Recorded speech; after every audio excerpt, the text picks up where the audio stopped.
এবং নতুন অনেক অনেক মন্দির হওয়ার চেষ্টা করতেছে বিভিন্ন রাজনৈতিক দল কিংবা পদের ছত্রছায়া। ইভেন আমাদেরও ছত্রছায়া যদি কেউ চেষ্টা করে তাকেও প্রতিহত করতে হবে। তো একটু আগে যখন আমরা হাতিবান্ধা থেকে কালীগঞ্জ আসছিলাম 28-30 কিলোমিটার রাস্তা, অর্ধেকের বেশি রাস্তা দেখে মনে হয়েছে এর চেয়ে অনেক অঞ্চলে রামগঞ্জের রাস্তা আরো ভালো। অথচ এটা একটা উপজেলা থেকে আরেক উপজেলার সংযোগ রাস্তা এবং তার চেয়ে গুরুত্বপূর্ণ এই রাস্তা দিয়ে একটা স্থল বন্দরের এক্সপোর্ট ইম্পোর্ট হয়। তার মানে এতদিন ধরে আপনাদের থেকে শুধুমাত্র শোষণ করা হয়েছে। আপনাদের ভূমি, আপনাদের সুযোগ সুবিধা, আপনাদের পণ্য, আপনাদের রাস্তাঘাট এগুলো শুধু ব্যবহার করা হয়েছে। মানে যদি আসলে এখানে কোনো উন্নতি হতো তাহলে একটা রাস্তার অর্ধেক আছে অর্ধেক নাই, এর কোন উন্নতি। তার মানে যে অর্ধেক নাই ওই অর্ধেকের টাকা কোনো না কোনো নেতার পকেটে ঢুকেছে। এমন সামগ্রিক একটা প্রেক্ষাপটে নতুন বাংলাদেশে আমাদের এই কালীগঞ্জের এই লালমনিরহাটের সাহসী যোদ্ধারা একসাথে ঐক্যবদ্ধভাবে লড়াই করেছে। আমরা স্পষ্ট করে বলি এই লড়াইটা কিন্তু কোনো একটা রাজনৈতিক দলের ছিল না। এখানে দল মত নির্বিশেষে, ধর্ম বর্ণ জাতি নির্বিশেষে যারা এইসব খুনি হাসিনা এবং তার আওয়ামী লীগের স্বৈরাচারী আচরণের দেখতে দেখতে পেতে পেতে যাদের দেয়ালে পিঠ থেকে গিয়েছিল, সকল রাজনৈতিক দল মত সাধারণ মানুষ ঐক্যবদ্ধভাবে এই লড়াইটা করেছে। এত বড় একটা লড়াই হলো, লড়াই করে নতুন একটা বাংলাদেশ।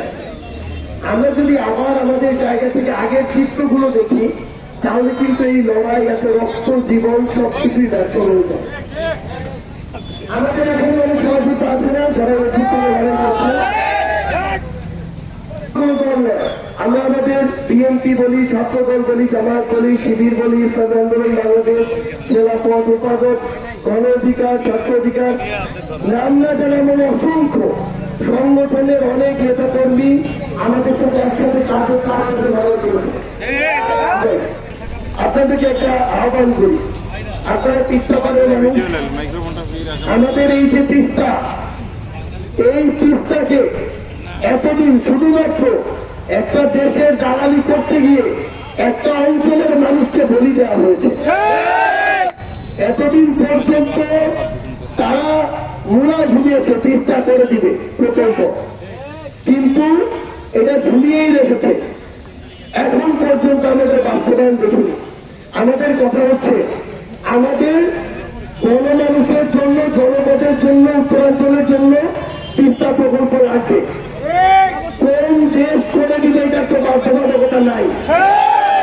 ভালো কাজ করার প্রতিযোগিতা করবো, যাকে জনগণ মনে করবে যে ওই লোক ভালো, ব্যক্তিত্ব ভালো, বিবেকবোধ আছে, জনগণের জন্য কাজ করে, চুরি চামারি ধান্দাবাজি করে না, তাকেই জনগণ নির্বাচিত করবে। এখন তার কোনো মার্কা থাকুক আর না থাকুক, দল থাকুক আর না থাকুক, এই দায়িত্বটা আপনাদের এই স্থানীয় পর্যায়ে পালন করতে হবে।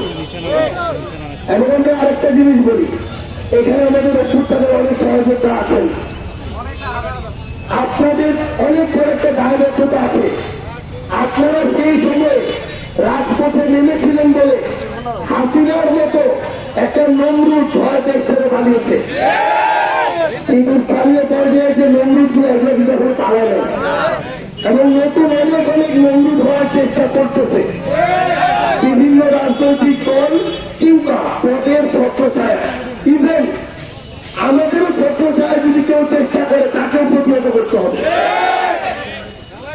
আমরা স্পষ্ট করে আপনাদেরকে একটা জিনিস বলি, আমরা এই জায়গায় আপনাদের কাছে এনসিপি সমর্থন চাইতেও আসিলেন, বলতেও আসিলেন, আপনারা এনসিপি ভর্তি আছে। আমরা বলতে আসছি কোন জিনিসটা হলে আপনার কালীগঞ্জের ভালো হবে, লালমনিরহাটের ভালো হবে, বাংলাদেশের ভালো হবে।